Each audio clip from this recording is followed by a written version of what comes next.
Assalamu alaikum and welcome back to another episode from our Animals in the Quran series.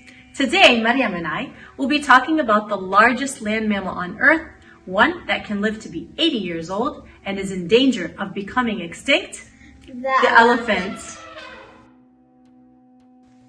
The elephant is mentioned in Surat Al-Feel, where Allah subhanahu wa ta'ala describes the event that happened the year Prophet Muhammad sallallahu alaihi wasallam was born, Aam al-Feel, the year of the elephant.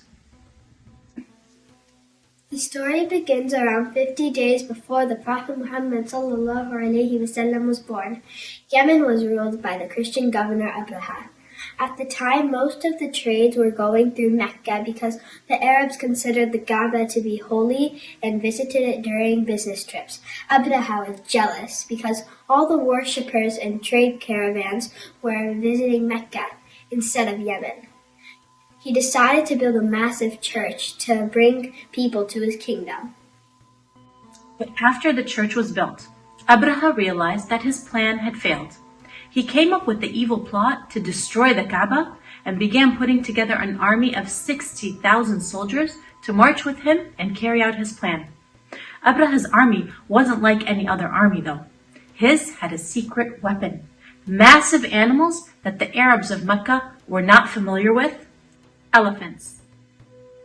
Back in Mecca, Abdul Muttalib, the leader of Quraysh, who was also the Prophet's grandfather, learned about Abraha's approaching army.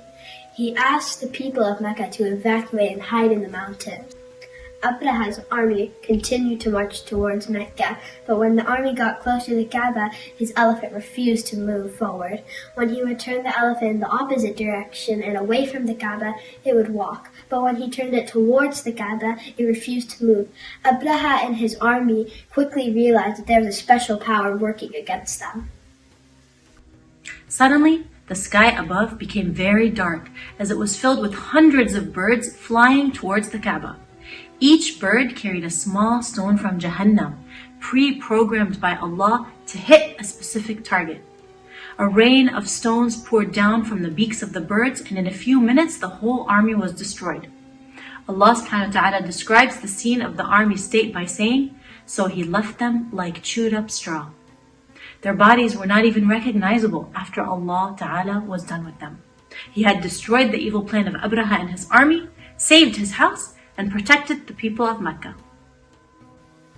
Now let's look at some amazing elephant facts that make you say, SubhanAllah. Did you know, if you want an easy way to tell the difference between the African elephant and the Asian elephant, just look at their ears. SubhanAllah, the African elephant's ears are actually shaped like Africa, and the Asian elephant's ears are shaped like India. Did you know that there's a reason why elephants have thick and wrinkly skin?